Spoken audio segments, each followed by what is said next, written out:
I've been getting so many questions about my stock tank pool. Here in Texas we call them cowboy pools. I wanted to put together a video answering some of the frequently asked questions and just give you all the information that I learned before I purchased mine, so that if you're looking into one, hopefully it'll shorten your learning curve. First, let's talk about the components. When I began thinking about this project and looking at the components, the details got pretty confusing. But really, a stock tank pool is simple with just 4 main parts. There's the tank, a pump, a filter, and a heater as an option. Now diving into each one of the components, starting with the tank. A stock tank is just a huge galvanized steel bowl that are becoming really popular swimming pool options. Most are around 2 feet deep, and the most common diameters are 6, 8, and 10 feet. But note that those diameters are approximate. Stock tanks are made so that they can nest in one another in order to make shipping them efficient. So know that they do vary in size by a few inches for this sake. So you can buy an 8-foot pool, but it'd actually be 7'9", as just an example. You can find stock tanks right off the shelf at places like Tractor Supply or other feed stores because they're actually meant for livestock. However, now that there is a trend of using them for pools, companies are adapting and evolving them to better suit the need. The company I went through for my pool is called Cowboy Pools. And instead of just bare bones, it has an insulated poly liner that does a few things. It not only makes it more comfortable because poly is more cushiony than hard metal, but it also has a tapered shape that lets you recline against the side. Also, the wide round rim of the liner is gentler on your legs when you're soaking your feet, and less likely to lead to stitches if a kid falls against it. The liner also means that I'll never have to worry about corrosion. It may take many years, but galvanized steel will eventually rust, but the liner prevents it. By the way, if you go with a regular tank, you never want to put a chlorine tablet directly in the pool. You always want to use a floater. If the chlorine has direct contact with the tank, it's going to corrode it very fast. Now, the biggest upside to me for having the liner is its insulation ability. This is going to keep the water temperature more stable, meaning it doesn't get too hot on the hot day and holds more heat on the cool evenings. And of course, that saves energy if you choose the add-on of heating it. So as you're shopping around, know that all tanks aren't created equally. You can absolutely go just the bare bones stock tank off the shelf option, or you can buy a slightly upgraded one that's actually better suited for a swimming pool.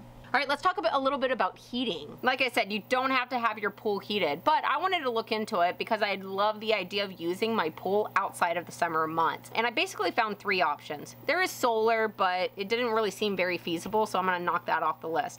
Out of the 3 options that I think are practical, there's electric, there's gas, and there's propane. If you wanna go gas or propane, these are definitely gonna rise the temperature fastest and let you use your pool in really cold weather. The problem is that you need to run a gas line or use a tank like the one with the propane grill, and you'll have to refill that tank. So to keep things convenient, I went the electric route. Whenever you go the electric route, you have the option of 110 or 220. Being in a warmer climate, I went with the 110 option. This is gonna raise the water temperature about 2 to 3 degrees per hour. So on a cool day, I might have to turn on the heater in the morning if I wanna take a dip in the evening, and then I'm not gonna be able to use it if it happens to get in the 30s or 40s. It's not meant to be a hot tub. Moving on to the pump. The main purpose of the pump is to move water through the filter and keep your pool clean. It pulls water through the inlets, which are low in the tank, and blasts filtered water through the outlets, which are higher up. When choosing a pump, I think the main thing to pay attention to is noise. Mine is remarkably quiet, and I think that's worth paying a little bit extra for. Moving on to the filter, there are 2 types of filters. Cartridge filters, which use fabric to trap particles, and then sand filters, where sand or tiny glass beads catch the particles. Both have their pros and cons, but I went with a cartridge because it can trap smaller particles that can give the water a hazy look. Then on plumbing. I know plumbing might scare some of you off from wanting to do this, but truly this was such an easy install that I wouldn't even call it a plumbing project. Cowboy Pools makes it very simple and easy to put together. No plumbing skills or special tools were needed, and I don't think I could have done it wrong even if I tried.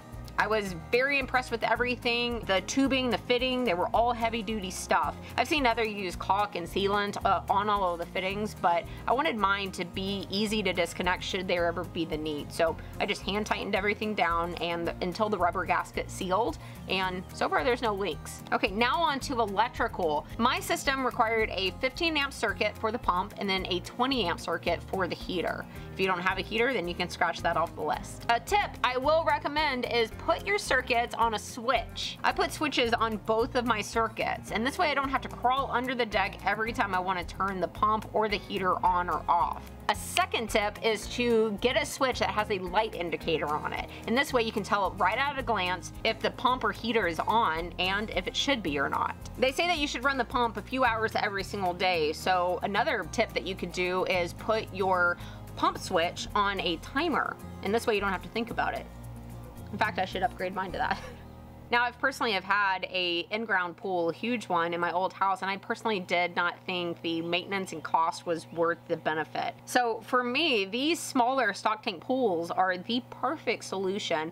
Just give me a place to dip in and cool off during these hot summer months. And I've had a great experience with these Cowboy pools. Everything ships right to you, with most of the parts being pre-assembled so that there's very minimal assembly required to complete the installation. And there's also easy video instructions to walk through the entire process. Now, my pool is called the Honcho, which is Cowboy Pool's newest insulated and line pool design that comes with the electric heater. This is gonna come in either 6-foot or 8-foot, and if you use the promo code April, you'll get a discount. Oh, and know that they do have DIY kits available, so if you wanna save a little bit of extra money, then look into that route. You will have to supply your own tank with this, but it will come with the rest of the high quality pool equipment so that you don't have to think about which pump or filter to buy, and then it'll also come with the easy video instructions for the installation. So 2 different options for you. If you've been looking into a stock tank pool, then I hope that you have found this video useful. If you want to see how I built this amazing deck that I love